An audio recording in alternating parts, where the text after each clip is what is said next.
সাতক্ষীরা জেলার শ্যামনগরের দুরমুসখালী সীমান্ত এরিয়া। আপনারা দেখছেন নদীর ওপার ইন্ডিয়া আর এপারে বাংলাদেশ। নদীর পাশে মাছ ধরছে আমার ভাইয়া। ভাইয়া, এই নদীর নাম কি ভাইয়া?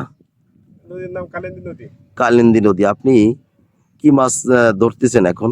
এই বাগদা চিংড়ি, হন্যের বাচ্চা, ছাড়ির বাচ্চা। আচ্ছা আচ্ছা, আপনার নাম কি ভাইয়া?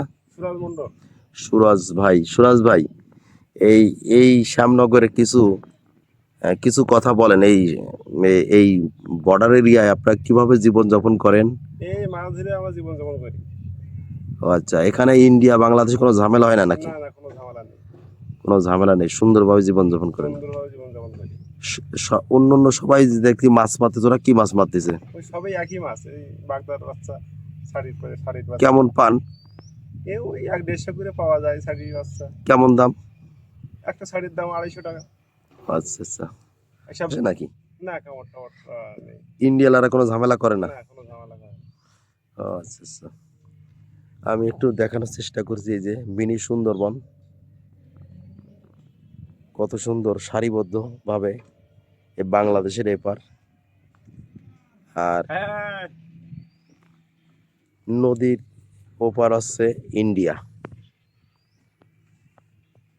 দেখা যাচ্ছে নদীর ওপার ইন্ডিয়া, ওই যে ইন্ডিয়া দেখা যাচ্ছে। শত শত জেলেরা মাছ আহরণ করার জন্য জাল পেতেছে। এখানে বাগদা, রেনু, গলদা রেনু, হন্যা চিংড়ি এগুলো পাওয়া যায়। ভাঙন প্রবণ এলাকা। বাগদা, রেনু বাঁধানোর জন্য জাল। কেউ কেউ আবার ওই বসে ইউটিউব দেখছে। সরকারিভাবে এই বাঁধটা নির্মিত হচ্ছে এক্সকেভেটর দিয়ে, কারণ জ্বরের পানি আসলে এখানে ডুবে যায়। ভিতরে সব ঘের।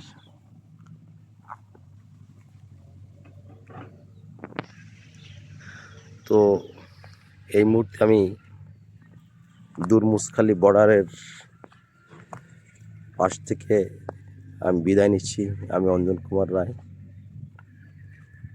ধন্যবাদ সবাইকে, ভালো থাকবেন।